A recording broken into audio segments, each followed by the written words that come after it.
So, Ivan, are you ready for today's workshop? Yes, Or sure. you want me to start? Okay. Yes, please do, and I will be able to start in a minute. Okay. I think most of our friends just have their dinner. So before we start, I'd also to warmly welcome our beloved old friend Ivan Ivansky. Some of you may already know him. Thank you, Ivan, for joining us, for helping us go deeper into testing and debugging reactive contracts. It's our today's topic. Let's get started. Um, so I collected some questions from the community the last 2 days. The first question is a Hexagon related question about the Uniswap V2 stop loss and the take profit demo. For participants, one practical issue is that the README does not make the success criteria very clear. So how should we judge that this demo has successfully run? What exactly should we expect to see on chain? Um, Ivan?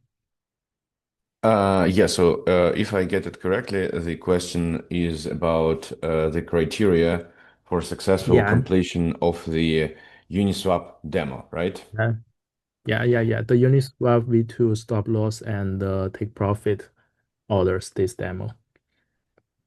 Okay, Yeah. let me share my screen in a minute. Okay. There will be Yeah, some friends you joining us. should be able to see my screen now. Let me see. Yeah, I can see. So let's go to our demos repository. So we go here to demos, we see a bunch of demos, and you can basically choose any of them for your deployment, right? Let's take a look at Uniswap V2 stop order. I think this one, like if you're looking towards stop order and take profit order, I would probably recommend this one because this one is a bit simpler. This is the same thing, but with more Great. details. Yeah. So it's more like closer to a production version, and hence also it's more complicated. So first of all, I would recommend to start with this one, and then I believe everything you might need is in our README because we're constantly working on improving those READMEs, and I've run this workflow some time ago on my own, and my colleagues are regularly running it. So it should work as long as you do everything according to the README and don't miss any details, right? But let me go through this README to explain once again what's happening here, but then also, except for the questions that I can answer, I believe I will answer the questions, especially it makes sense to start with the practical ones, such as the one that I'm answering right now. And after I answer the practical questions that you guys have, I will go to my demonstration, which is basically about debugging, which also will help with this topic. But yeah, let's start with this example and then go to a more general topic of debugging, right? Yeah, first of all, make sure you have all those environment variables set up and they're correct, right? And it's not always easy to make sure everything correct. Yeah, just please double check. Right. Then also here you have instructions on how to receive testnet React and Sepolia ETH. And I believe for Sepolia ETH, there's a bunch of resources available online, which can provide you with testnet Sepolia, Ethereum Sepolia tokens, right? Yeah, that's for general Ethereum, and for React, you can just exchange a bit of your SEP ETH to React tokens, and thus get React token. But yeah, you will need both for successfully running this demonstration, right? Here you will need test tokens deployed on Sepolia and a liquidity pool. There's two ways to do that, and both of them are described in this README. Make sure you pick one and follow it. So the first one is to take the pre-existing tokens, right, and use them. The second one, you can deploy your own tokens. So this is for pre-existing tokens, and this is for deploying, right? Anyway, as a result of this step, you will have on Sepolia two smart contracts for your tokens, either deployed by you or deployed by us earlier, right? The second step is to create a pair, because this is a stop order. It will be executing a swap on a Uniswap V2 pair, so we will need this pair, right? If you're using the pre-existing tokens, you can also use the pre-existing pair. However, this might be a bit more complicated because for that pair you won't be able to control the reserves for both tokens as easily as for the second one. So I suggest, honestly, and on the previous step, I suggest deploying your own. It might take more steps, but in fact, this is easy because you will be controlling this pair completely. But yeah, to create this pair, you will use the Uniswap factory. This is not something we created. This is a Uniswap V2 factory on Sepolia, Ethereum Sepolia, and it will deploy a pair for you. This is a smart contract that's creating other smart contracts. In that case, it's creating Uniswap pairs, right? So you will deploy a pair, and you will have its address as a result of this step, right? Then the third step is to deploy the destination contract. And yeah, all this time I'm answering the question, basically what you need to do to complete this demo, right? So the third one is the destination contract. You need to deploy the destination or callback contract that you have in this example. Here's the instruction for it. It is the contract that will be doing the swapping on our behalf, right? Then the next step is to add liquidity to the pool that you just created and make sure that if you don't have the tokens, you do this step. But yeah, generally all the steps are described here. So after this step, you will have some liquidity on your trading pair, right? This amount. Then the next step is to deploy the reactive contract. It's also pretty straightforward. The next step is to authorize token spending because the destination contract will need to have allowance to spend your tokens to do the swap on your behalf. And then the last step is the only thing that is might be complex to understand, right? So basically, in the previous step, we've set up a automation, a stop order for us to be executed when the exchange rate changes and breaks the threshold that we've set up, right? So in this step, we simulate a swap, right? We simulate someone else, maybe some whale, doing a swap on our pool of interest that changes the exchange rate so that it breaks the predefined threshold, right? So after that, the exchange rate will change, the sync event will be emitted, the reactive contract will be executed, and the destination contract will be executed. So if you do the swap with the values that are offered here, right? So you do the swap, then it's basically you're not even doing the swap here. Let me see. Perform the adjustment by executing an inefficient. Yeah, you're doing a swap here on this pair that changes the exchange rate significantly, and then it triggers the reactive contract, and then the next thing is the reactive contract is triggered, right, on the next step.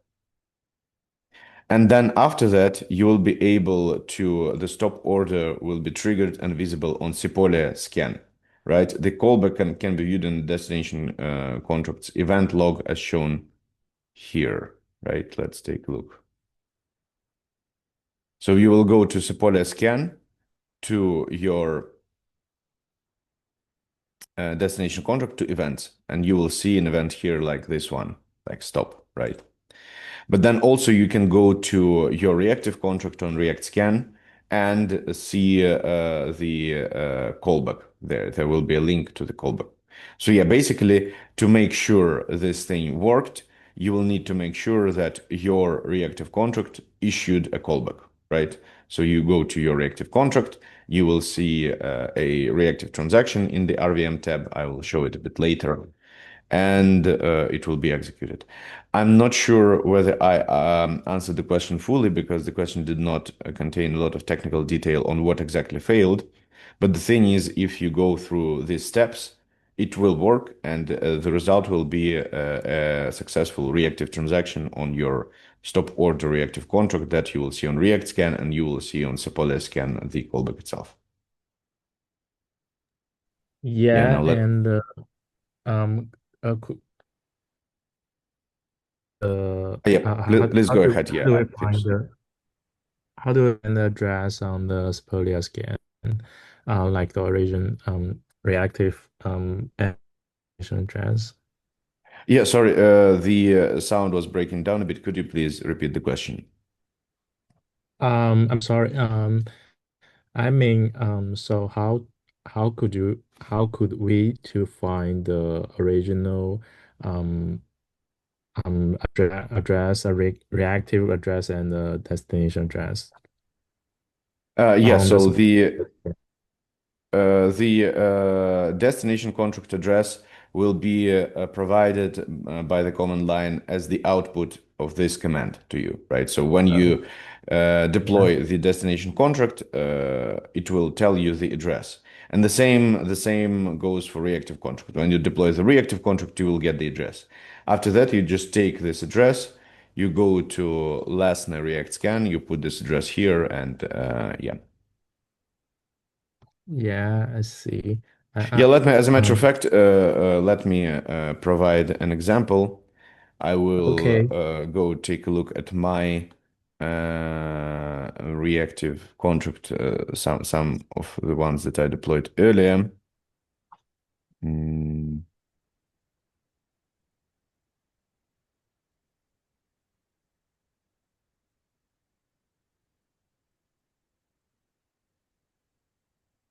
So I think basically if we follow um the the the steps on the demo, I mean the file, you can see the address following the steps. yes, yes, that's correct. Okay, Yeah, let and me see my. Um, mm, don't show your private key. yeah, thank you. Yeah, only a public key for now. There was some Okay, accident. so this is my demo RVM, right? So let's see Yeah, this contract deploy, for instance, here, right? yeah.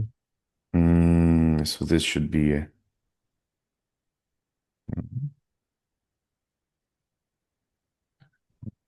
this is contract deploy.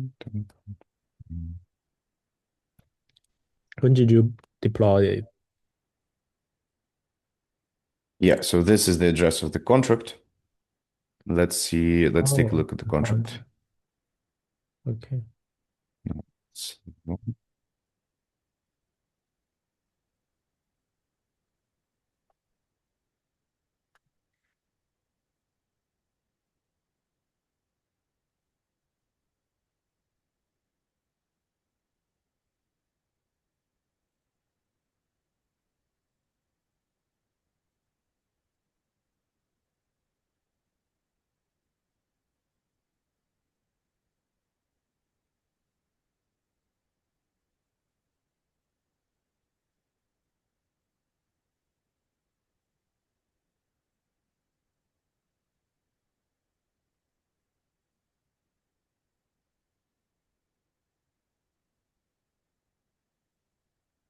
Oh yeah, it's here.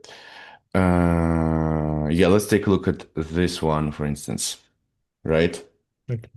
So it has some RVM transactions here, right? So yeah, what you need to do, you need to so this is my page, so to say, on React Scan, right? So this is my address, deployer address, from which I deploy all the demos, right?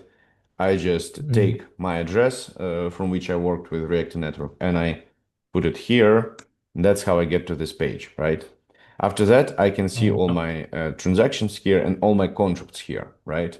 For instance, let's yeah. take this one. And for this contract, we can see all the transactions. Currently, we're interested in RVM transactions because these are the ones that provide reactions, right? So Oh, as you can see, there is a bunch of them and they have callbacks, right? So let's take a look at this one.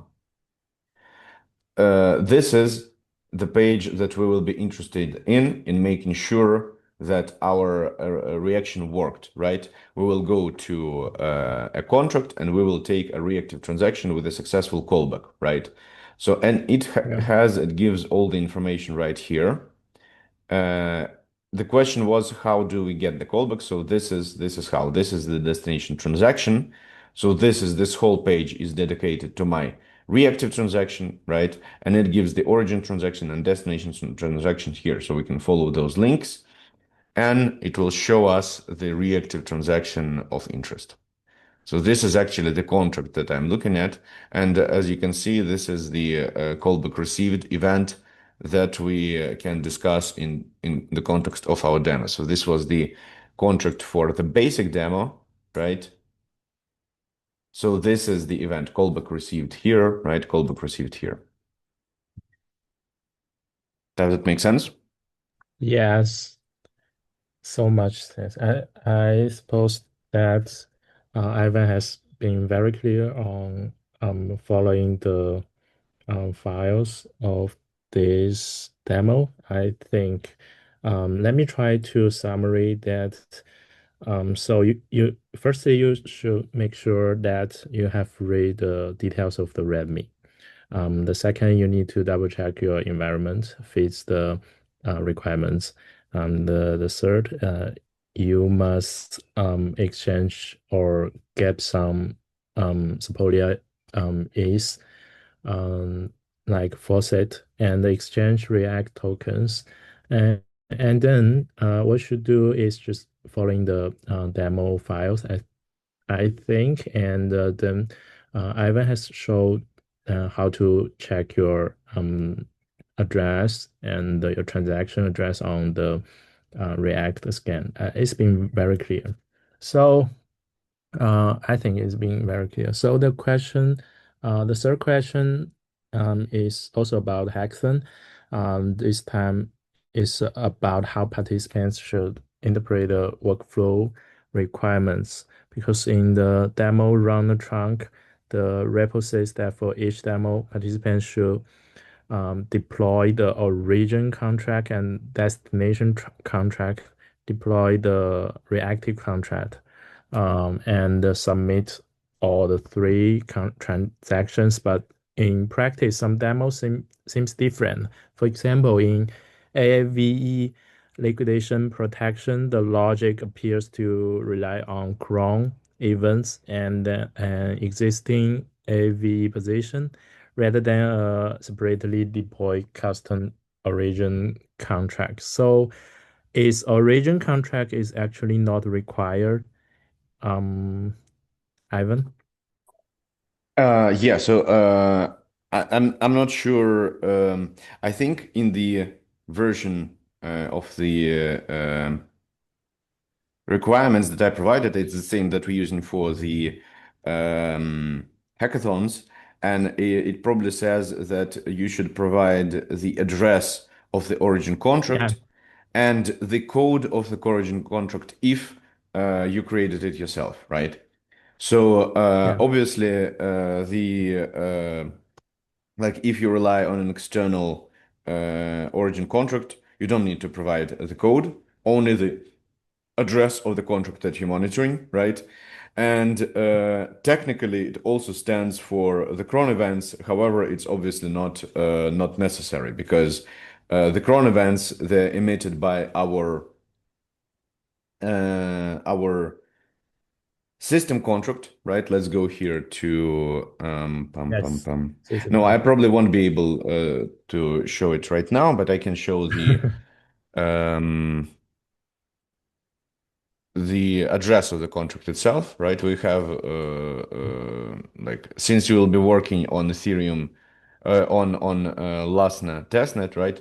So those Yeah. events they will be emitted from this contract on Reactive Network. So technically, you can provide this contract, thus demonstrating your understanding of the tech and probably demonstrating that you've attended this workshop also. But yeah, obviously it's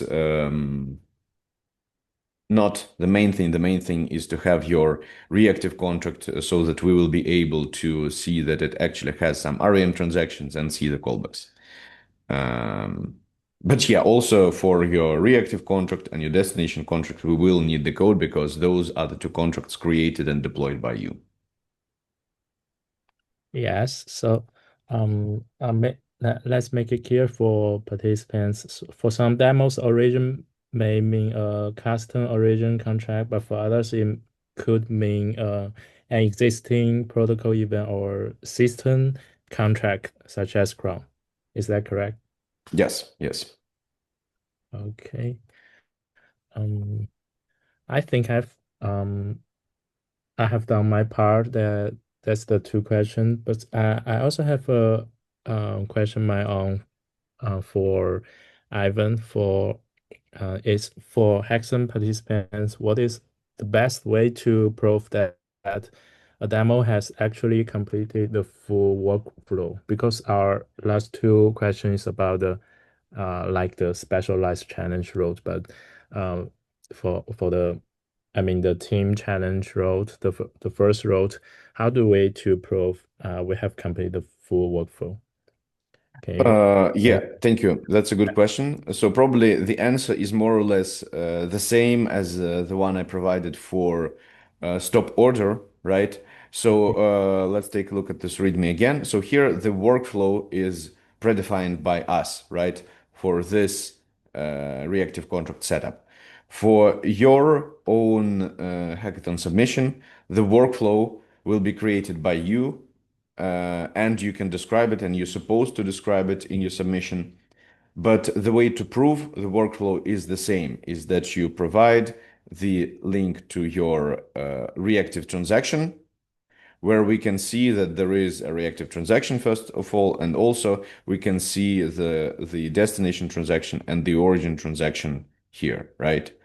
So in our requirements, I believe it says that you need to provide the description of the workflow, like step one, step two, step three, and a corresponding transaction for each step. So step one, for instance, will be so let's take this stop order as an example. Step one, for instance, will be someone does a swap on this exchange, right? And we provide the transaction that is an origin transaction. Step two is a reactive contract reacts to that, and we provide a reactive transaction, which is basically this page on React Scan, right? And then the step three is that we execute a swap on the destination chain, which is this link here. So basically, for each step, we just need to provide a link to Etherscan for or origin React? and Yeah. destination transaction and React scan for reactive transaction. And also you can start with React scan and you will just get the two other links here, but please provide the two other links as well so that we won't need to search. We will get and make sure that you understand the workflow. So basically it will be this link for the first step, this link for the second step, and this link for the third step if you have a simple workflow of 3 steps. You might have a more complicated workflow. In that case, you will provide a link for each transaction. But yeah, basically it's the list of the steps plus links to React Scan and Ethereum Scan. Thank you, Evan. So, whatever our demo complete complexity, we need to show the transaction on a transaction address or no matter reactive scan or Sepolia scan on put it on on the right location on our description file, right?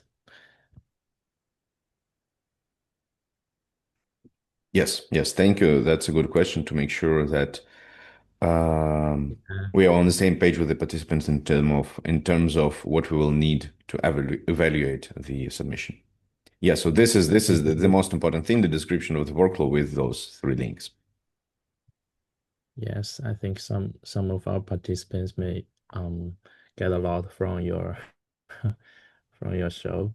So for all our participants now, do you have any um questions for Ivan to show or to answer? You can show your hands and um, you can just spit it out, or you can type on the, I mean on the box, and I I can question Ivan. So any question?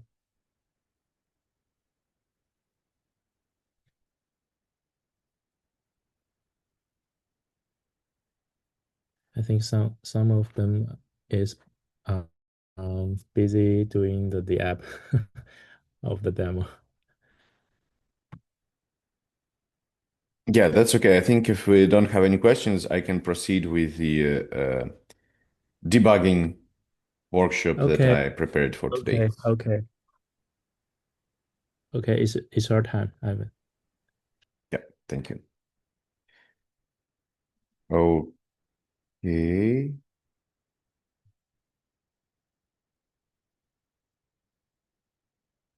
Yeah, let me share my screen again.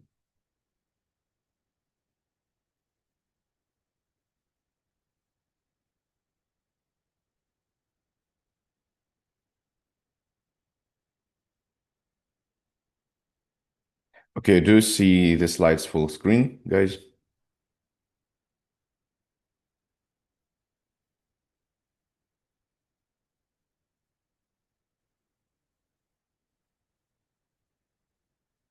Yeah, thank you. So yeah, let's start with our workshop today. And our workshop is about debugging reactive contracts. And I mean, not only reactive contracts, but the whole setup with origin, destination, and reactive contract. And this information is what you might need when you try to run your reactive workflow. So yeah, let us start with the agenda. First, I will describe the correct workflow. I mean, not of what you do, but of what happens within a reactive smart contract setup. Then what can go wrong, and then I had also a live demo planned for today, but I don't think we will have the time for that because we answered questions, and actually, I think that's better than a live demo because that means that you tried to run something yourself, and yeah, that's a good thing. So first of all, I like to show this scheme as often as possible because it reminds us what's happening. We have an origin smart contract, we have a reactive smart contract in the middle that's reacting to some event on the origin smart contract, and we have a callback to the destination smart contract executed by a reactive smart contract. So the first and the third, it might be the same or different chains. So we've only discussed an automation use cases so far, not cross-chain use cases. So in our stop order, for instance, this is Ethereum Sepolia, this is Ethereum Sepolia, and this is reactive Lasna, all three test nets, right? So the correct workflow is as follows. The event of interest is emitted by the origin contract. And in the case of stop order, the event of interest is a sync event on a Uniswap V2 pair, right? A sync event is emitted whenever the exchange rate on a pair changes. In other words, whenever some activity, swapping activity or a liquidity provision activity happens. So the exchange rate changes and we see this event. So first of all, this event is emitted, then this event is seen by the reactive network, and it triggers our reactive contract because this reactive contract was subscribed to this event on this contract on this chain. So what can go wrong is listed here, right? We need to make sure that we subscribe to the correct chain, to the correct address of the contract. In our case, it will be the pair that we're monitoring, and to the correct topic 0, we can get it from the Etherscan, for instance. As a matter of fact, let me show it right now to provide the example right away, right? So this is the topic 0, right? It says topics here, topic 0. So this is the our transaction, right? Right here. This is logs. In logs, we have the name of the event in many cases and topic 0 in all cases. So this is the thing that we need for that purpose, right? Okay, let's go full screen again. Okay, if all those three things are correct, then the reactive contract will be triggered. The next step is the execution of the reactive contract of the code that we have written in reactive contract.sol, right? So first of all, to be executed, the contract needs to not be in debt, right? I've covered the topic of the payment for reactive execution and callbacks in one of the previous workshop. I will share a bit about that again today in the form of our docs. So let's go to the docs. You can see the economy tab here, right? It says what to do if the contract is in debt, right? So basically, the best way to do so is, yeah, let me see, is this one to call the deposit to for reactive contract. This one, yeah.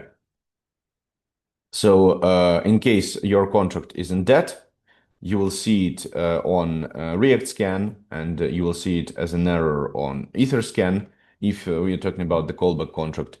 If it is in debt, we need to call deposit to, and all the information on how to see this mistake is described here in the comment. But yeah, basically, we need to make sure that reactive contract is not in debt.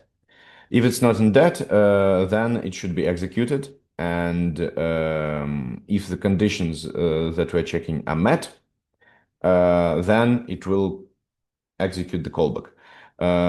For the example of stop order, the conditions to be met will be the exchange rate reaching the predefined threshold, right? So the reactive contract in that case executes the callback only when the when the conditions are met, and if the exchange rate has not reached the threshold, then we don't want the callback to be executed. Then it won't execute the callback, and that will be the correct behavior, right? Also, we need to make sure that we understand in the state correctly, because as you might remember from the previous workshops, there is such a thing as dual state, and you might want to check the previous workshop or React VM tab here to make sure that the state that you are working with is the state of React VM, right?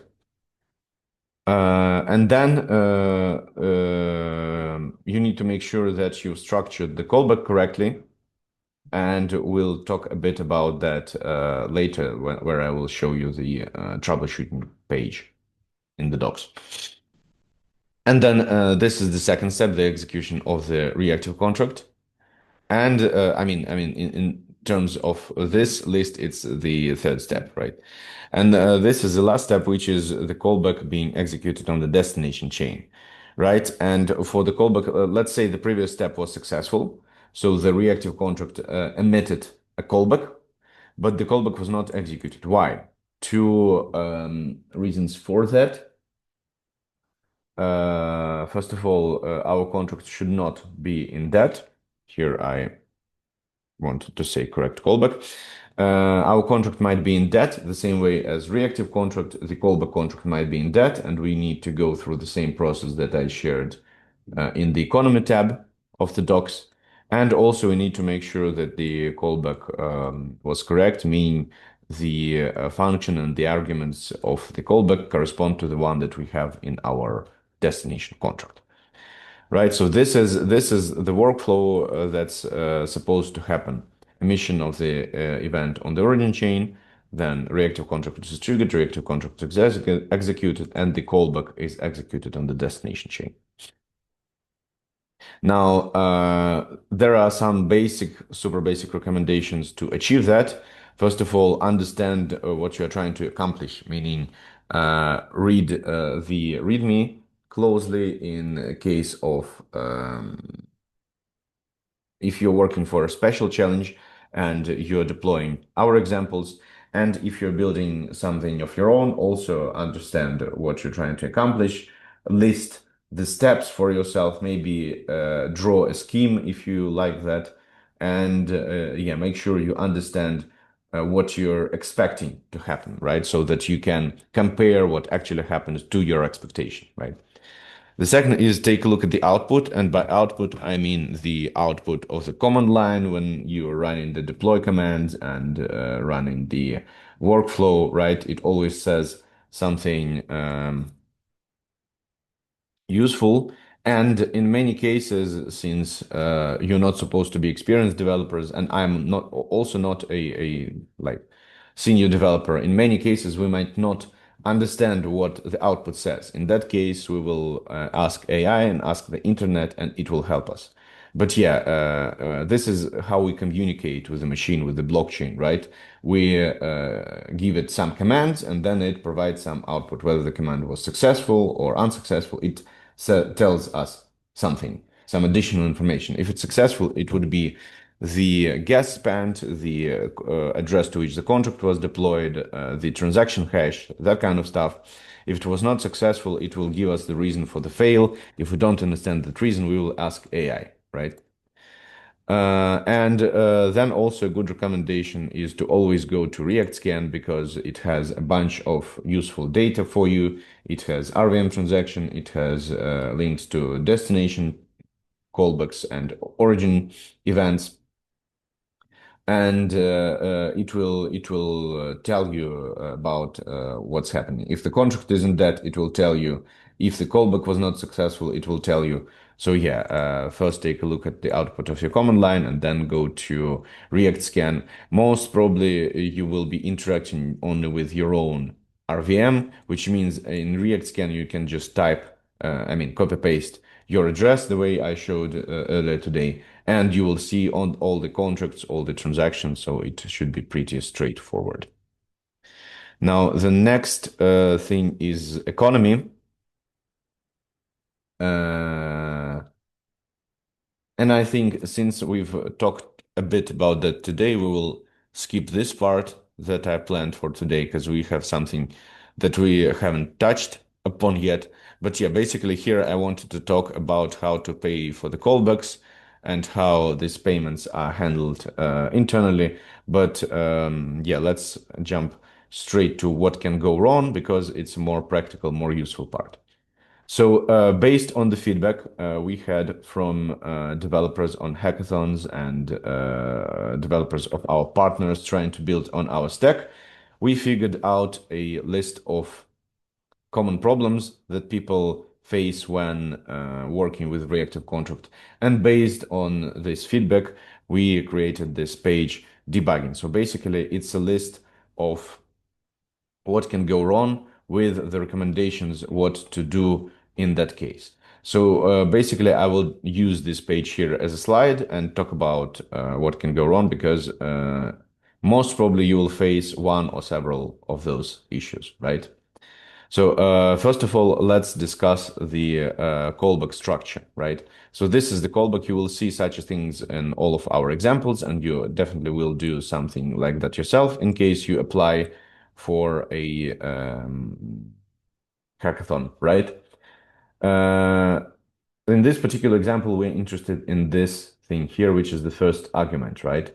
the first argument here in the structure of the callback, and the first argument here that we pass to the callback, right?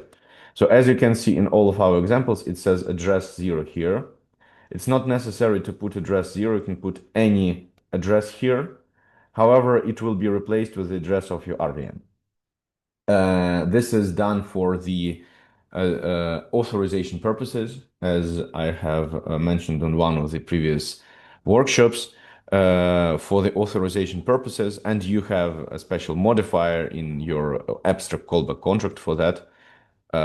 As a matter of fact, let me show you. Mm, I think we have such a thing in this example here. Yeah, authorized sender only modifier. It checks this first argument here, this argument here, and it makes sure that it is your own RVM address because you only want yourself to be able to trigger your callbacks. You only want your reactive contract to be able to trigger your callbacks. That's why you need this thing here. But yeah, here I just wanted to tell you that you need to have this argument, must include at least one argument, and Reactive automatically overrides the first 160 bits of the payload with the relevant RVM ID, the deployer's address. So first of all, you need to have this first argument in your callback, but second, you can't use it for anything else than this authorization thing because it's reserved and it will be automatically replaced anyway. You can't, whatever data you pass here, it will be replaced. So here we put in address 0 because because it will be replaced anyway, right? This is the first issue you might run into. You might forget to have this argument, or you might try to use the first argument for some other purpose. Don't do that. So the second thing you can run into is your contract being inactive, and that's because uh, it's run out of prepaid gas, right? It's about the payment that we discussed earlier, about having that, about covering that. So as you can see, it suggests that you go to React Scan here, and it will show you inactive. So this is exactly what happens when your reactive contract runs out of money, right? Um, you can either fund the relevant contract on deployment. So here, when deploying the contract, I believe, it doesn't show the whole thing here, but we can copy paste it. Yeah, let me get right here. Oh no, it's a mistake here. We will need to fix it. Um, But yeah, you have these deployment instructions in your examples, right? Or you can fund them manually by covering the debt afterward. But yeah, basically, here I want to tell you that you need to remember that your contract needs to be paid for the reactive execution, and the same stands for the callback contract, and all the stuff is here and in economy tab. Right. So here we have also instructions on getting testnet React because people ask about that. So we decided to put it here. You have the instructions on how to get testnet React. Also, you have the same instructions in every example, right? Um, And also there is such a thing, especially when working with a wallet, as nonce and gas price issue. When encountering the replacement transaction underpriced error, it means a new transaction is trying to replace a pending one with an equal or lower gas price. As a matter of fact, it's not even a reactive contract issue, it's a Ethereum network issue with the MetaMask and MetaMask replacing transactions. So I hope you don't face this problem, but if you do, this here says how to fix it, right? And then there's also MetaMask smart transaction issue. When trying to perform a transaction on reactive network, MetaMask may show a message like smart transaction interrupted. So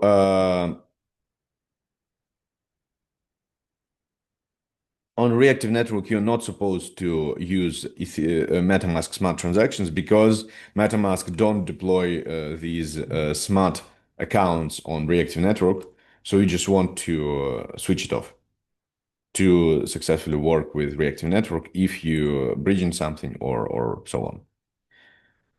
Okay, so these are the common issues. And if you run into them, you just go to this debugging page here and you will know how to fix them. The next thing I wanted to share today was a walkthrough the code, right, of the basic demo with troubleshooting. But again, this would take a bit more time, so I don't think we should do that.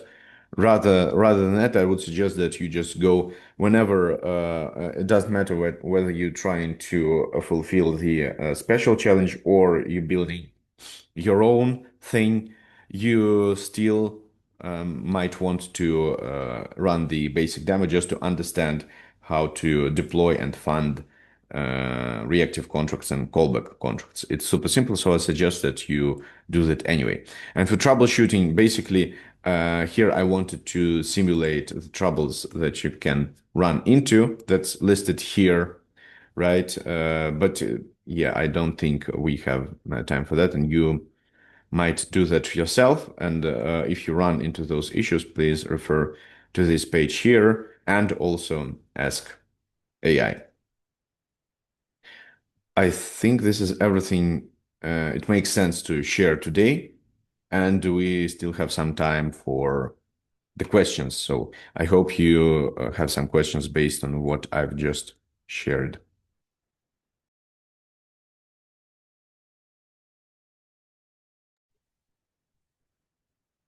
Thank you, Ivan. Um, ve- Very brilliant um, representation. So, I suppose there are question on the comment. What feedback can we receive after finishing the V2 loss? You mean take loss?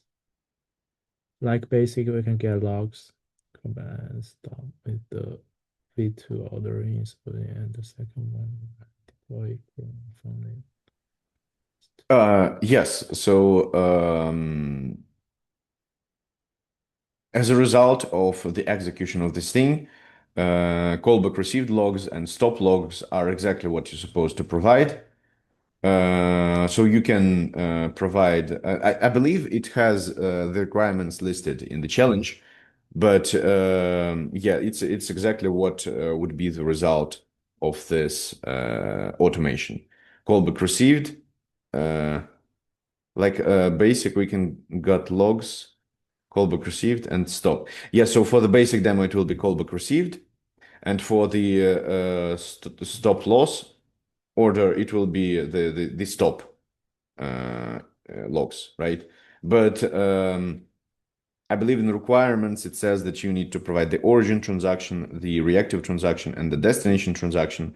So yeah, please do that. So the origin transaction would be the last transaction in the README that we're running, right, ourselves, where we do the inefficient swap. This will be the origin transaction. The reactive transaction is the reactive transaction. I've shown it on React Scan. And the destination transaction is the one where the stop event is emitted. So please provide that one.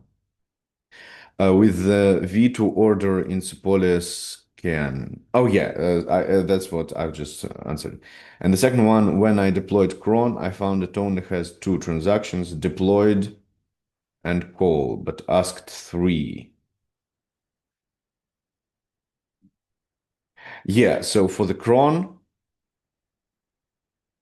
yeah, that's correct. I don't think the we have any callback in the cron, any callback in the cron example. So in that case, you can provide two transactions, which is the origin transaction with the cron event in it on the system contract, and your reactive transaction where your reactive contract is triggered.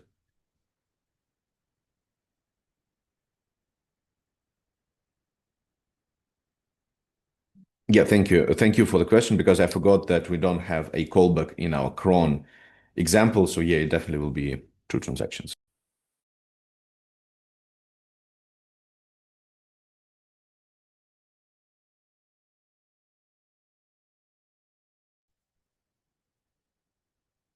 Okay, thank you, Ivan. Sven has something come up, so I will filling in as the host today. Okay, did anyone have any other questions?